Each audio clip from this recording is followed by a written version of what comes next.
ओम शांति। सुनते हैं आज 2 अगस्त 2025 की साकार मुरली से प्रश्न उत्तर। प्रश्न 1, 16 कला संपूर्ण बनने के लिए मुख्य पुरुषार्थ क्या है? उत्तर, 16 कला संपूर्ण बनने के लिए मुख्य पुरुषार्थ है जितना हो सके स्वयं को आत्मा समझो और प्यार के सागर बाप को याद करो। याद से आत्मा परफेक्ट बनती है और मीठी अवस्था में स्थित होती है। प्रश्न 2, याद में रहने से कौन कौन सी विशेषताएं आती हैं? उत्तर, याद में रहने से आत्मा बहुत मीठी, प्यारी, सतो प्रधान और निर्विकारी बनती है। सभी खिटखिटें और अहंकार समाप्त हो जाते हैं। प्रश्न 3, कौन सा अभिमान हमें बहुत नुकसान देता है? उत्तर, देह अभिमान। यही दुख, अशांति, विकारों और कलह का कारण है। देही अभिमानी बनने से आत्मा उच्च बनती है। प्रश्न 4, क्यों कहा गया है कि सिर्फ ज्ञान सुनने से उच्च पद नहीं मिलेगा?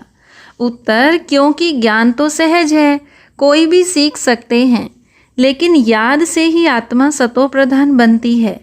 बिना याद के ज्ञान सफल नहीं होता। प्रश्न 5, आत्मा को परफेक्ट बनाने का मुख्य तरीका क्या है? उत्तर, अपने को आत्मा समझ बाप को याद करने से आत्मा पावन और परफेक्ट बनती है। इसी से सतो प्रधान अवस्था प्राप्त होती है। प्रश्न 6, कौन से संस्कार हमें नरकवासी बना देते हैं? उत्तर, काम, क्रोध, लोभ, मोह, अहंकार जैसे भूत ही आत्मा को काला बना देते हैं और नरकवासी बना देते हैं। प्रश्न 7, इस गंदी दुनिया से निकलने का उपाय क्या है? उत्तर, बाप का हाथ पकड़कर पवित्रता और याद की शक्ति से इस पतित और दुखदायी संसार से पार जाना है। प्रश्न 8, क्यों कहा गया है कि यह दुनिया छीछी है? उत्तर, क्योंकि यहाँ विकार, बीमारी, युद्ध, मिलावट और रोरम नरक जैसी स्थिति है।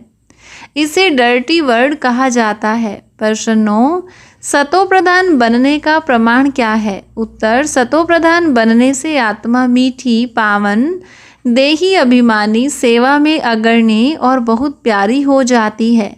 प्रश्न 10, याद का जौहर किसे कहते हैं? उत्तर, याद का जौहर वह शक्ति है जिससे आत्मा सतो प्रधान बनती है। यह ही असली जादू है जो आत्मा को पावन बनाता है। प्रश्न 11, क्यों कहा गया है कि लोक लाज में नहीं फंसना चाहिए? उत्तर, क्योंकि लोक लाज में फंसने से आत्मा सत्य ज्ञान को ग्रहण नहीं कर पाती और उच्च पद से वंचित रह जाती है। प्रश्न 12, कौन से बच्चे माला के दाने बनते हैं? उत्तर, जो पवित्र रहते, सच्चे दिल से बाप को याद करते और सेवा में तत्पर रहते हैं, वही माला के दाने बनते हैं। प्रश्न 13, बाप को कौन सा विशेष नाम दिया गया है? उत्तर, बाप को अविनाशी सर्जन कहा गया है क्योंकि वह आत्मा की विकार रूपी बीमारी को ज्ञान से दूर करते हैं। प्रश्न 14, क्यों कहा कि श्री कृष्ण की गाय भी विशेष होती हैं? उत्तर, क्योंकि सतयुग में हर वस्तु सात्विक और श्रेष्ठ होती है, वहाँ की गायें भी बहुत सुंदर और उत्तम होती हैं। प्रश्न 15, याद की गहराई में कौन कौन से लाभ होते हैं? उत्तर, याद से आत्मा शक्तिशाली, पवित्र, सतो प्रधान बनती है और बाप का प्यार सहज खींचता है। प्रश्न 16, बाप के द्वारा किस प्रकार की हॉस्पिटल बनाई जाती है? उत्तर, बाप ने ज्ञान हॉस्पिटल यूनिवर्सिटी खोली है जहां आत्मा 21 जन्मों के लिए विकर्म मुक्त हो जाती है। प्रश्न 17, सच्चा आत्मिक नशा किस बात में है? उत्तर, यह जानने में कि मैं आत्मा हूँ, परमात्मा बाप की संतान हूँ और स्वर्ग का मालिक बन रहा हूँ, यही सच्चा आत्मिक नशा है। हर रोज़ की मुरली से प्रश्नोत्तर सुनने के लिए चैनल को सब्सक्राइब करें और बेल आइकन जरूर दबाएं। वीडियो को दूसरे भाई बहनों के साथ शेयर जरूर करें। ओम शांति।